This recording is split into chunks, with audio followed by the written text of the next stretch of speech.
इसी बीच बड़ी खबर है, दिल्ली शराब घोटाले से जुड़ा हुआ सीबीआई का मामला। दिल्ली हाईकोर्ट की आज के लिखित आदेश की कॉपी आई है। ट्रायल कोर्ट की टिप्पणियां प्रथम दृष्टया गलत है, हाईकोर्ट ने लिखा है, साथ ही उन पर विचार करने की आवश्यकता है। केजरीवाल और सिसोदिया और अन्य को आरोप मुक्त करते समय की गई टिप्पणियां प्रथम दृष्टया गलत है, ये लिखा गया है। दिल्ली शराब घोटाले से जुड़ा हुआ सीबीआई का मामला है। दिल्ली हाईकोर्ट के आज के लिखित आदेश की कॉपी सामने आई।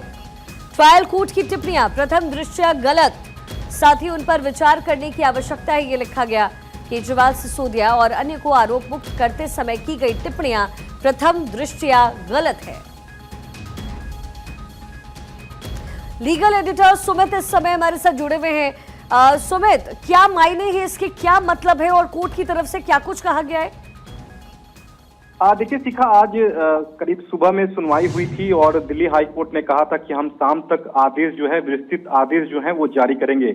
अब से कुछ ही देर पहले लिखित आदेश की कॉपी आई है दिल्ली हाई कोर्ट की, जो आज जो सुनवाई हुई थी सीबीआई की अपील पर, उस पर एक अहम ऑब्जर्वेशन दिल्ली हाई कोर्ट का आया है। जस्टिस स्वर्णकांता शर्मा ने कहा है कि जिस तरह से सुनवाई करते हुए सीबीआई और सीबीआई के जांच अधिकारी के खिलाफ जो ट्रायल कोर्ट का जो ऑब्जर्वेशन है, जो टिप्पणी है, वो प्रथम दृष्टया जो है वो त्रुटिपूर्ण यानी कि गलत प्रतीत होता है।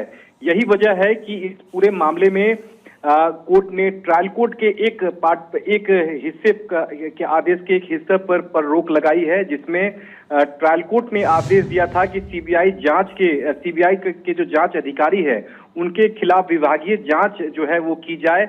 उस आदेश पर दिल्ली हाई कोर्ट ने रोक लगा दी है और साथ ही ट्रायल कोर्ट के जो जज ने टिप्पणी की थी उस टिप्पणी पर भी रोक लगा दी है। एक दिलचस्प बात यह भी है शिखा कि इस पूरे मामले में जो मनी लॉन्ड्रिंग का मामला जो है ट्रायल कोर्ट में है, यानी कि जो राउजबनी कोर्ट में है, उस पर भी फिलहाल सुनवाई पर रोक लगा दी है। तो कहीं ना कहीं सीबीआई के लिए एक बड़ी राहत है।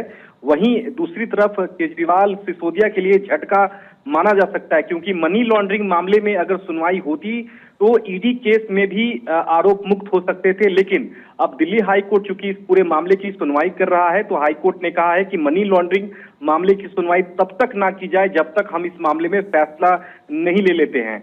और एक डेवलपमेंट और भी हुआ है, मैं आपको बता दूं कि अभी अभी ईडी ने दिल्ली हाई कोर्ट में याचिका लगाई है, यानी कि सीबीआई के बाद ईडी भी इस मामले में दिल्ली हाई कोर्ट पहुंच गई है। और जो ऑब्जर्वेशन किया गया था ट्रायल कोर्ट की जज की ओर से, जब आरोप मुक्त किया गया था केजरीवाल, सिसोदिया को, उस टिप्पणी के खिलाफ ईडी ने भी आपत्ति जताते हुए याचिका लगाई है, जिस पर कल दिल्ली हाई कोर्ट इस मामले की सुनवाई करेगा। यानी कि सेम बेंच, जस्टिस स्वर्णकांता शर्मा की जो बेंच है वो इस मामले की ईडी की याचिका पर भी कल सुनवाई करेगी। तो देखना होगा कि ईडी के मामले में कोर्ट का क्या कुछ रुख रहता है। अच्छा, सीबीआई के बाद अब ईडी भी जो है वो भी हाई कोर्ट पहुंच गई है।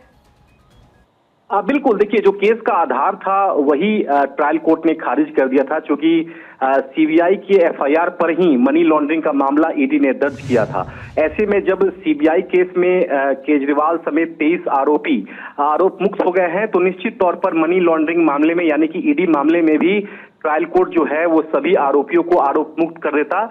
लेकिन अब ईडी का कहना है कि इस मामले में जो सीबीआई के अधिकारियों पर, जांच अधिकारियों पर जिस तरह से ऑब्जर्वेशन आया है, वैसे इस तरह से ऐसे में ईडी केस भी इससे प्रभावित हो सकता है।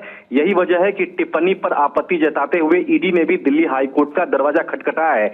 लेकिन एक दिलचस्प बात, ईडी के लिए राहत भरी खबर यह है कि आज हाई कोर्ट ने ट्रायल कोर्ट की सुनवाई पर रोक लगा दी है। यानी कि मनी लॉन्ड्रिंग मामला, यानी ईडी जो मामला राउजबनी कोर्ट में अभी लंबित है, उस पर सुनवाई ट्रायल कोर्ट अभी नहीं करेगा।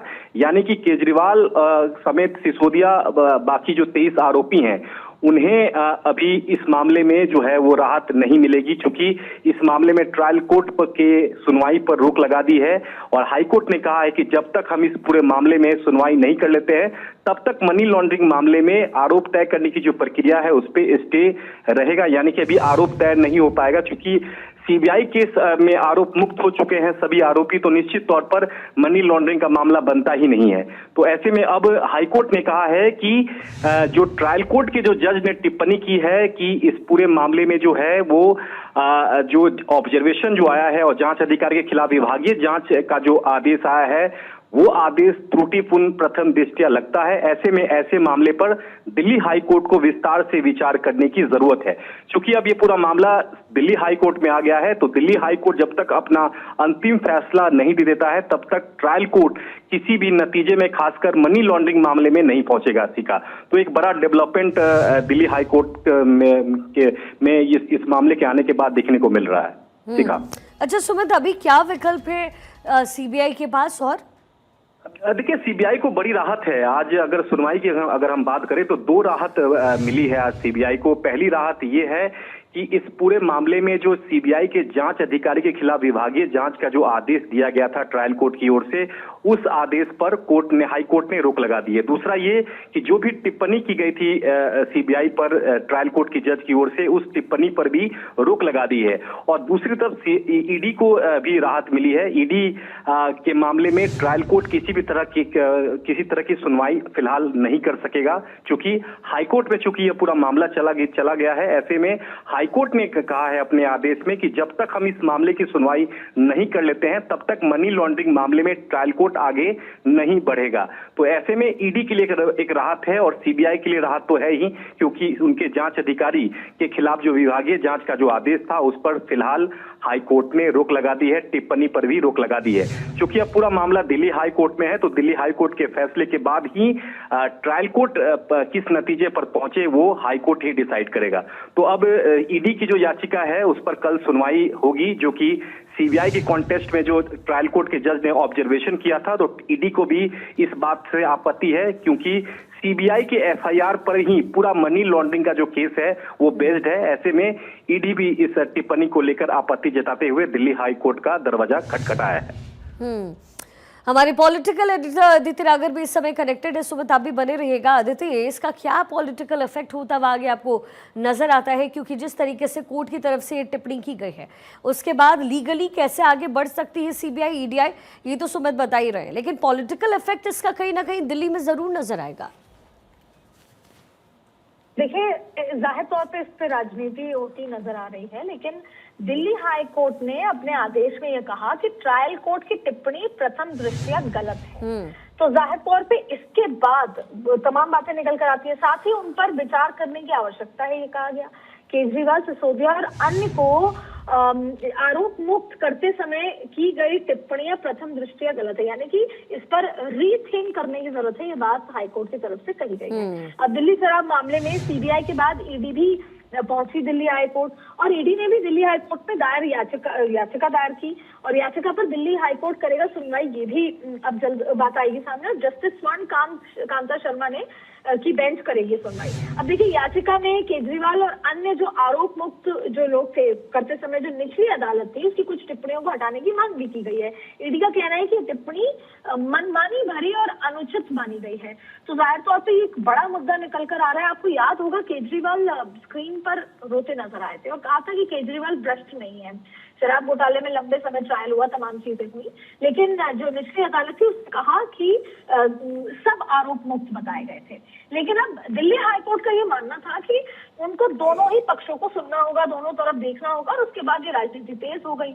और आज जब दिल्ली चीफ मिनिस्टर रेखा गुप्ता संसद भी पहुंची, यहाँ प्रधानमंत्री मोदी से भी मुलाकात हुई। हालांकि वो दिल्ली के डेवलपमेंट प्रोजेक्ट को लेकर अमित शाह से और इसके साथ साथ मनोहर लाल खट्टर से मुलाकात हुई थी उनकी, लेकिन उसके अलावा तमाम लोगों ने उनसे ये सवाल पूछे तो उन्होंने कहा देखिए, लेकिन उसके बाद जिस तरह से ये गतिविधि हुई, ये अपने आप में बहुत कुछ दर्शाती है। और अब इसकी सुनवाई दिल्ली हाईकोर्ट करेगा। जैसे मैंने आपको कहा, जस्टिस स्वर्ण कांता शर्मा की बेंच में ये सुनवाई की जाएगी। और आदेश से जुड़ी ये बात है कि जिसमें ट्रायल कोर्ट ने अरविंद केजरीवाल, मनीष सिसोदिया और अन्य आरोपियों को आरोप मुक्त करते समय कुछ टिप्पणी की थी, उसको लेकर संबंधित तमाम तरीके की बातें निकल कर आ रही है, जिसके चलते याचिका दायर ईडी ने की है। तो बिल्कुल देखिए, दिल्ली हाईकोर्ट की तरफ से जो ये टिप्पणी की गई है, इसका आने वाले समय में इफेक्ट भी होता हुआ नजर आएगा। लेकिन अदिति, एक तरीके से आप कह सकते हैं कि आम आदमी पार्टी और जो उनके मुखिया हैं अरविंद केजरीवाल, उनको हमने देखा चुनाव के बाद कहीं ना कहीं बहुत ही साइलेंट मूड में थे, लेकिन उस दिन जब कोर्ट की तरफ से पहला जो ये फैसला आया और जब उन्हें बरी किया गया तो उनकी आंखों में आंसू नजर आए। इसे कई लोगों ने पॉलिटिकल एंगल देने की, रंग देने की भी कोशिश की, लेकिन कैसा लगता है कि आम आदमी पार्टी का जो कमबैक है वो दिल्ली में फिर होता हुआ नजर आएगा, या फिर अलग राज्यों में भी, क्योंकि चुनाव लड़ने की जो इच्छा है वो अरविंद केजरीवाल पहले भी जता चुके हैं? राष्ट्रीय तौर पे देखिए, दिल्ली तो वापस आने का उनका सपना है, लेकिन वो भी दूर है। पंजाब में चुनाव नजदीक है, वो कमबैक की उनके किसी भी राज्य में, राज्य की अगर पुलिस साथ है तो जाहिर तौर पे इम्पोर्टेंट है। फिर वो आपको याद होगा कि गुजरात चुनाव भी लड़े थे, भले ही कुछ बहुत बड़ा एक के अलावा नहीं कुछ हुआ था, लेकिन उन्होंने कांग्रेस के वोट तो काटे थे। और इसके साथ साथ हरियाणा में हमेशा और अन्य राज्यों में भी हमेशा उनकी कोशिश रही है। तो पॉलिटिकल कमबैक की तो मंशा केजरीवाल की है, रहेगी, लेकिन जिस तरीके से ये आरोप प्रत्यारोप चल रहे हैं, जिस तरीके से कोर्ट की टिप्पणी के बाद तमाम पॉलिटिक्स गरमाई है, एक बार तो जब उन्होंने रोते समय यही मैसेज देने की कोशिश की थी कि मैं भ्रष्ट नहीं हूँ, और अब इतना इमोशनल था तरीके से उन्होंने व्यक्त किया कि कहीं ना कहीं वो चाहते थे कि आप कहीं वो चुनाव लड़े तो सिंपैथी का उनको फायदा मिले। लेकिन अब जो गतिविधियां हैं, आने वाले समय में क्या कुछ होता है ये देखना होगा। दिल्ली हाईकोर्ट की टिप्पणी को भी बहुत निष्पक्ष तरीके से समझने की जरूरत है। चलिए ठीक है आदित्य और सुमित, बहुत शुक्रिया पूरी जानकारी के लिए।